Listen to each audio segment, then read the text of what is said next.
Bismillahirrahmanirrahim. Assalamualaikum warahmatullahi wabarakatuh.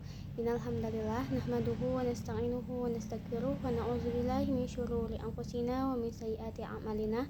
May yahdihillahu fala mudhillalah wa may yudhlilhu fala hadiyalah. Asyhadu an la ilaha illallah wa asyhadu anna Muhammadan abduhu wa rasuluh alladzi la nabiyya ba'da amma ba'du. Oke teman-teman, pada kesempatan kali ini saya akan membahas materi keempat, yaitu tentang etika berdiskusi dan bermusyawarah. Etika diskusi dan musyawarah secara umum adalah sekumpulan nilai, norma, prinsip moral yang mengatur perilaku serta tata cara komunikasi antar individu atau kelompok selama proses tukar pendapat atau diskusi atau pengambilan keputusan bersama ataupun itu musyawarah ya. Lanjut, etika diskusi dan musyawarah dalam Islam. Nah, musyawarah adalah syura atau konsep sentral dalam Islam yang berarti berunding atau bertukar pikiran untuk mencapai keputusan terbaik demi kepentingan bersama. Konsep ini ditekankan dalam Al-Quran, salah satunya dalam surat Ali Imran ayat 159 dan Asy-Syura ayat 38. Lalu di sini ada prinsip dasar. Nah, prinsip dasar yang pertama adalah niat yang ikhlas. Tujuannya untuk musyawarah adalah mencari kebenaran atau al-haq dan kemaslahatan bersama. Lalu ada yang kedua, mengutamakan kepentingan bersama ataupun kita harus meletakkan kepentingan umat atau organisasi di atas kepentingan pribadi, golongan atau ego sendiri. Yang ketiga ada tawakal kepada Allah.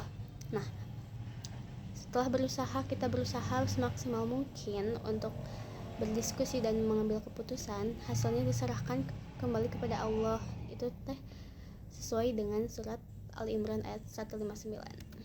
Lalu ada adab saat berdiskusi. Yang pertama, bersikap lemah lembut dan santun. Wajib menggunakan bahasa yang sopan, lemah lembut atau tidak kasar, dan menghindari nada tinggi atau kata-kata yang dapat menyinggung perasaan antar sesama. Lalu yang kedua ada jauhi perdebatan yang tidak bermanfaat atau jidal. Hindari berlarut-larut dalam perdebatan hanya karena ingin mencari menang atau bukan solusi. Nah, itu fokusnya pada substansi masalah. Yang ketiga ada hindari sifat sombong atau ujub dan pamer atau riya. Menyampaikan pendapat dengan kerendahan hati dan menjauhi perasaan diri yang paling benar. Lalu ada adab yang selanjutnya, mendengarkan dengan baik.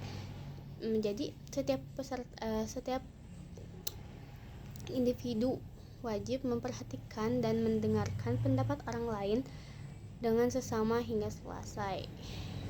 Lalu ada tidak memotong pembicaraan. Nah, itu memberikan kesempatan penuh kepada orang lain untuk menyelesaikan gagasannya sebelum memberikan tanggapan atau sanggahan. Lalu ada menghormati perbedaan pendapat. Nah, ini itu mengakui bahwa perbedaan pandangan adalah rahmat atau potensi kekayaan solusi. Jangan mencela atau meremehkan usulan yang berbeda dari kita. Lalu